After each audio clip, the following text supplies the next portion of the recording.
We tend to think that God stands at some antiseptic distance from our sin and our failure and waits for us to clean up our act before we can approach him. But that's not who he is. If the arrival of Jesus 2,000 years ago tells us anything, it tells us that God meets us in our sin, in our failure. He curls up on the bathroom floor with us and reminds us that he will never leave us, never forsake us, that there's nothing we can do or fail to do that will ever get him to walk away, reject us, unjustify us. There's a story, and I actually close my book, Surprised by Grace, that I referenced earlier, with this story. Whether this really happened or not, I don't know. But it's a pretty well-known story. It's a story told from Civil War days about a northerner. This was before slavery was abolished. And a northerner who went to a slave auction and purchased a young slave girl. And she looked at the man who was bidding on her, and she figured he was just another white man who was going to buy her and then abuse her. It's the way she had lived her life. And he won the bid, and as they walked away from the auction, the man turned to the girl and told her, "You're free." Well, she was confused. She'd never heard those words before. She was confused, and she said, "What do you mean?" And he looked at her with a smile on his face, and he said, You're free." And she was confused, and she said, "You mean I'm free to do whatever I want?" And he said, "Yeah, you're free to do whatever you want." And she said, "You mean I'm free to say whatever I want to say?" And he said, "Yeah, you're free to say whatever you want to say." "And I'm free to be whatever I want to be?"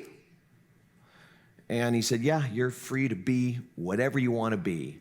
Do what you want to do. Say what you want to say. Be who you want to be." And then she said, "And I'm free to go wherever I want to go?" And with a smile, he said, "Yes, you're free to go wherever you want to go." And she looked at him with tears streaming down her face and said, "Then I will go with you." That's the effect that unconditional love has on us. So this fear that, if we're going to get people to do the right thing and to follow God, we gotta temper the message of God's love and grace. We can't give it to them straight. We gotta serve a mixed drink, not a straight shot here. And we make the mistake of believing that to be true.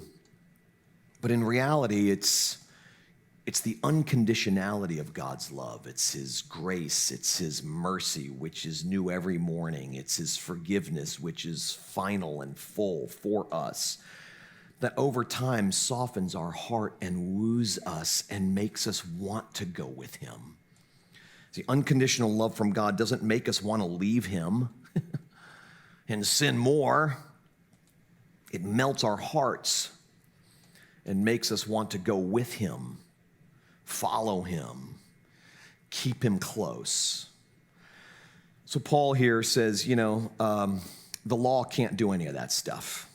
Keeping the rules, being strict in your adherence of the rituals and the law, it can't do that stuff. Okay, that may modify your behavior temporarily, but if behavior modification was what God was after, he would have praised the Pharisees. He didn't. He called them whitewashed tombs.